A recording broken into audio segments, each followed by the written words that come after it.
Hey everyone, I am TH Pine and welcome to Last Word. What is Last Word, you ask? I like to call it a Dogmatist Roleplaying Game with a turn-based conversational combat system. It will release on the 8th of May on Steam and this is what it looks like. So right now we're in a discourse with Master Seymour over here and it's our turn to throw a phrase at him. First we choose the kind of phrase we want to use. We will use a disruptive phrase and then we choose a tone. So we will use a subtle disruptive phrase which will increase our power, which is the red bar at the top of the screen, and move the conversation in our favor, which is represented by the conversation bar on the bottom of the screen.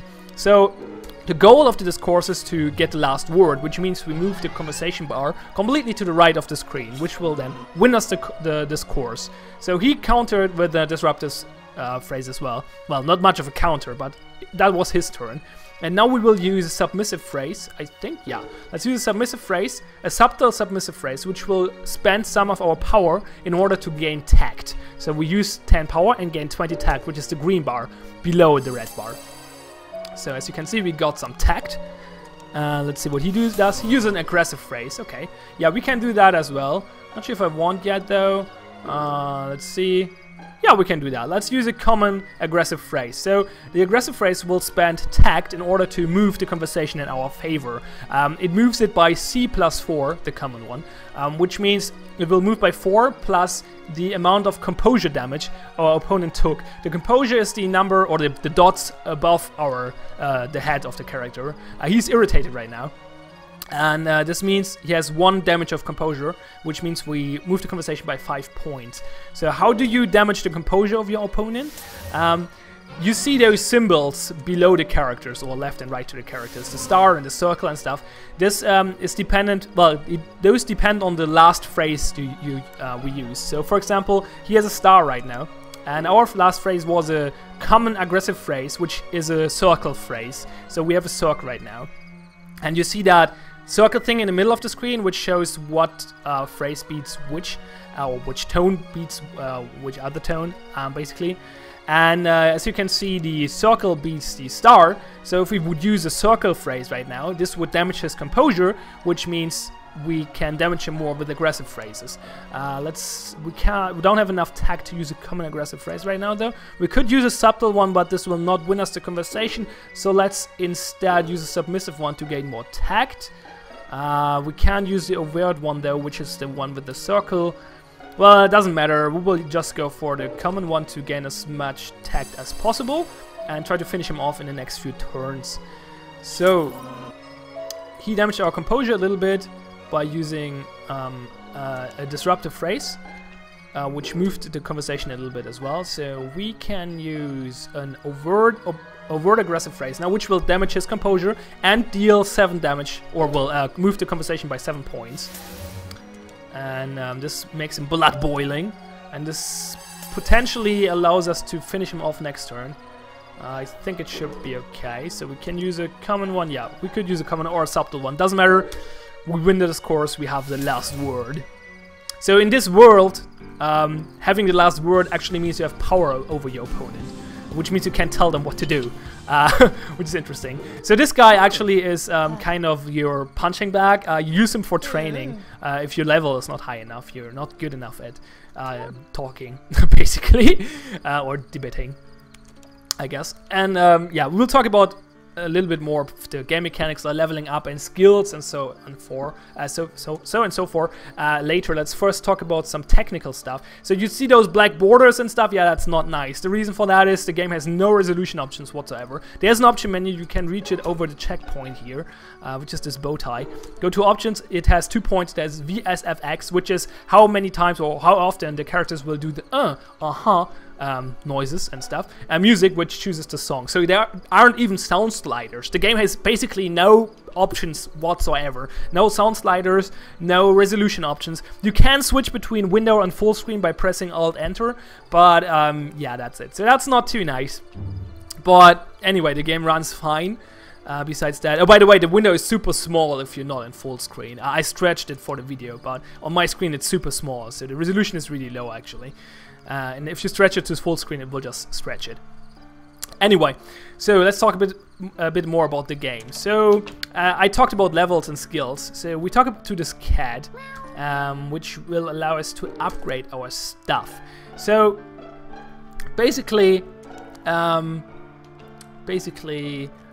we can buy bows, and bows are our skill points, kind of, or skill slots maybe. We can buy other stuff here as well with the currency, which is XP. Yeah, experience points, while it's a $sign for some reason. But we have 95 XP left, so we can use that to get another bow, for example. So now we increase the bow, the amount of bows to 16 overall, which means we have 3 more. Wait, what? Why did it not work? Purchase. There we go. Not sure what I pressed earlier. Anyway, so this increased the maximum amount of bows to 16 and our unspent bows basically to 3. And I will show you what that means. Was it tab? No, it was not tab. Was it shift? No. What's the button? Ah, escape. Right. So in the escape menu, you can see skills here. So we have skills, and those skills have a bow cost basically. So common courtesy costs 2 bow points. So we can unequip it, and this frees up 2 points for 2 bow points. And those skills have different effects. For example, common courtesy means that we start each discourse with 10 extra attack and extra power. Yeah, for example, what's the other one? Piercing gaze, that's the one? No. That's the one. Inflection Perfection gives you a power boost whenever the conversation cursor lands on a reddish pegs. You saw those earlier in the discourse. I will show them again later. Yeah, let's talk about the other mechanics in the game. Well, no, let's talk about skills first. We can buy skills from the servant if he stands still. There we go. Well, on skills. So, for example, we could buy another skill. We don't have enough bow points though, but we could buy one. For example, Peace of Mind. What does it do? Recover composure when using submissive phrases unless your tones will match. Okay. Yeah, why not? So we buy this. Buy. And now we don't have enough bow points to equip it. So you can see, we could unequip, for example, this, and then equip it. But it's better to go back to the cat and upgrade our bows. I hope we have enough for that. Yeah, we do. So now we can actually equip it. There we go. We could always also buy topics from the cat. So let's talk about topics really quick. So you can press shift to see key topics down here, and every topic has a level. So we're in this mansion here. It's we're invited by Dr. Chatter, I think is his name, and he arranged this party with multiple guests. And he has this great invention, which is this thing on the wall here, which is basically a One Direction intercom. A one-way intercom. So he can talk to us, but we cannot talk back to him. And this means he always has the last word. And as I explained earlier, when someone has the last word in this world, that means he has power over us. So we cannot leave because he told us that we cannot leave before we did not taste every wine that is around in the house. So everyone is stuck here, and we're trying to solve the situation. And we do that by talking to each other to learn new stuff. So you have those topics. For example, we could talk about the domestic feline, which is the cat over there. Because that's... I will not go into the story, but basically that's what we have to do right now. So we could talk to someone above with us. So we gossip over the domestic feline topic. And let's see what she has to say about it. I'm simply uninterested in domesticated animals. No offense to pet lovers, but I'm more of a people person than a cat person. Fair enough. So she doesn't have anything interesting to say. We could chatter to her, which is basically, you can gain XP by doing that. It's like a side quest, more or less. So if you have a topic high enough, they will give you XP by chatting to them. Yeah, and you can discourse with them. I'm not sure if we can fight. Let's try. Let's see if we can beat her. So she's level 18, which means she's kind of strong.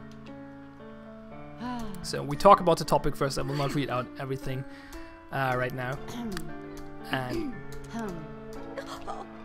yeah, it's a discourse. So, but in the end, we have to fight. So as you can see, she is level 18. We are only level 11, and this means this determines where the conversation starts. So it starts on the left of the screen because our level is lower. So we have a harder time of actually winning. Also, we can check her skill. She has a powerful vocabulary. Gaining power. Powerful vocabulary enhances the outcome of inflection perfection, granting a lot of power whenever landing on a reddish pack. Okay. So, I think we open up... No, we actually... Yeah, we open up with an overt disruptive phrase because we don't want to move the... wait, do we? 1, 2, 3, 4, 5. No, she cannot kill us this turn. So, yeah, let's use this. To gain as much power as possible, because this will give us a lot of power and it will not move the cursor, so we gain extra power from this one skill. She does the same though, so that's not too great. Let's counter her star with an overt submissive phrase that actually healed our composure as well, but it was not damaged, I think. So never mind. She builds up more power. And yeah, I think we will just attack because the bar is pretty far to the left. So star, we use a common one to damage our composure even more, to make our future attacks more effective. Let's see if we can win this, maybe. Okay, she damaged our composure a little bit. It's not too bad so far. Her composure is pretty damaged now. And the bar is quite far to the right, and we still have 40 attack left. And she's actually not attacking, which is good. Can we kill her? No, not yet. We could do this. I think it's better to actually only do a subtle one. We don't have to damage the... Yeah, I don't want to damage the composure even more. Instead, I want to spend my tag wisely right now, and using the smaller skills is better. So we potentially can finish her off next turn. Because if we use the overt one, then we spend almost all of our attack, which might stop us from winning. Same situation, basically. Not sure if we can win this, actually. Let's see. We gain a lot of power by doing this. She's basically countering every time. And she actually damaged our composure as well, which sucks. Yeah, it's not going well. Let's use a disruptive phrase. No, a submissive phrase. See if we can somehow do something about this. So that healed our composure, damaged her composure, gave us some more tact. I think we will lose this.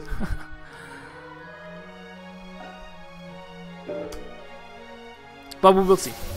Maybe it works. Ouch. Over the edge. That's not good.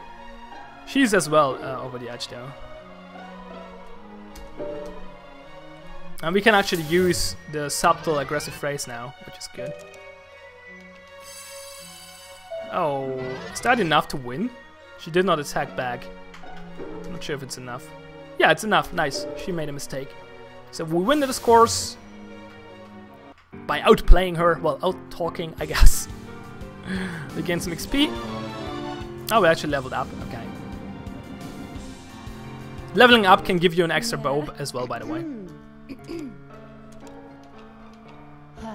So. Oh, we earned a bow. Okay, cool. Yeah, if you beat them, you get bows as well. I forgot about that. So, basically, to advance the story a little bit, but not too far, we will talk... Like, as I said earlier, you talk to people about topics, which will level up different topics and unlock other ones. Right now, in the situation I'm right now, there's only one topic I can talk to people, though, because I talked to them about all the other topics already, which is the domestic feline. And we have to level this up, because as you can see, there's this lock above the cat right now. And if we talk to the cat, then it will show that we need domestic feline level 4 to progress the story. So we only have it on level 2, so we have to figure out how to increase it. I know already how to do this because I played it earlier and then loaded the checkpoint. We do it by not talking to her. We could talk to her, but that's not useful. We talk to Mr. Holden McCall about the domestic feline. The cat, she's quite cute, although I'm more of a dog person. Mr. Boasting seems quite fond of her. I saw him petting the old... Oh no, wait, he doesn't know anything. Never mind. We have to talk to Boasting. He tells us to talk to Boasting, though. So we talk to Judge Chef Boasting, And yes, that gorgeous white-haired cat has been stalking around this estate for years, if I recall. Oh ho. Indeed, that pet has lived up Summer House since long before Professor Cheddar bought it. So now we leveled up the skill, or the topic. Now we can talk to someone else about it. I know already too. Like, it's not necessarily, by the way, that talking about the topic will increase that topic. It might unlock or level up another topic. In this situation, it does, though. So now we talk to him about the cat. Mr. Bosun says the Harper was, that Harper, which is the cat, was here before Chetters bought the estate. That's, well, actually, I do recall this cat. I figured it was some other white cat since her color says Harper, but now that I look at her, I think it's Mother's cat. Her name is Mew. And there we go, leveled it up to 4. We could talk to the cat now and progress the story. I will not do that, though, for spoiler reasons, obviously. Especially because there are some pretty heavy spoilers coming up now. So let's not do that. So is there anything else I don't talk about yet? Well, we can... well, there are a few more things. So basically some side quest stuff. So you could see this earlier. So this is overview of all of our topics. That's quite interesting or useful to see sometimes. There's the skill menu and there's wine. So you can find wines. Basically, you go to a bottle of wine, like this one. And talk to it. Well, you click it, and if you have enough level in wine knowledge, or what's it called, wine tasting, then you unlock the wine. I'm not sure. I'm not sure which one do I not have yet. I think this one down here. There we go. Oh no, we actually have that already. Ah, there we go. We got another new wine. There we go. Harvingdale. There we go. New wine level. Cool. So I'm not. You get XP for this. I'm not sure if you get anything else to be like if you unlock all of them. Maybe you have to unlock all of them actually to end the game, because as I said earlier, the professor told us to not leave before we tasted all the wines. So yeah, I think that sums it up pretty much. There's not too much more to talk about. Yeah. We could talk to the cat, but that would be a spoiler, so let's not do that. So. Oh, there's one more thing I want to talk about. Right, there's one really bad, really weird annoyance when it comes to controls. Basically, as you could see, if we want to talk to someone, we gossip. The topic is selected in the bottom of the screen, and to change it, we cannot change it in this screen. It's not possible. What you have to do is to go out of here, press Shift, choose the topic, like this one. Press enter and then gossip to him, which is weird. It should be possible to just press gossip and then choose the topic, or choose the topic in this screen and then press gossip. I know, it's a little weird, but besides that, yeah, from a technical standpoint, the game is not brilliant. As I said earlier, the option menu is basically not there. No resolution options is especially painful, especially with the 3 to 4 resolution and such a small one as well. And yeah, having this weird control is a little strange, but the art style, the story are really interesting, I think, and the combat system is super unique and very intriguing. I will definitely complete the game. I'm at, I think the save file said 50% or something, so I will definitely complete the game because it's very compelling to me so far. It's very weird, and I like unique games, so that's probably the reason why I like it. So if you find it interesting, as I said earlier, it releases on Steam on the 8th of May. It's called Last Word, and I thank you for watching. Have fun and see you next time.